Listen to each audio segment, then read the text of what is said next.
হযরতে মূসা আলাইহিস সালাম ফেরাউনের কাছে গেলেন আর দাওয়াত দিলেন, ফেরাউন পড়ে নাও লা ইলাহা ইল্লাল্লাহ।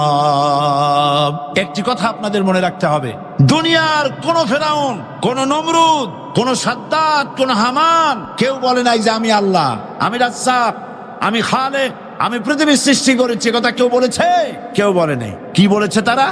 ফেরাউন বলেছে মা আলিমতু লাকুম মিন ইলাহিন গায়রি, আমি তো জানি না আমি ছাড়া আরো কোনো ইলাহ আছে, এ কথা আমার জানা নাই, সুতরাং আমি হচ্ছি ইলাহ আর তুমি বলছো লা ইলাহা। তার মানে হচ্ছে ওই সময় পয়গম্বরেরা, আল্লাহর নবীর সাহাবীরা তারা জানতেন যে আমরা কিসের দাওয়াত দেই, আর যারা শুনতো তারাও বুঝতো কিসের দাওয়াত শুনতেছি।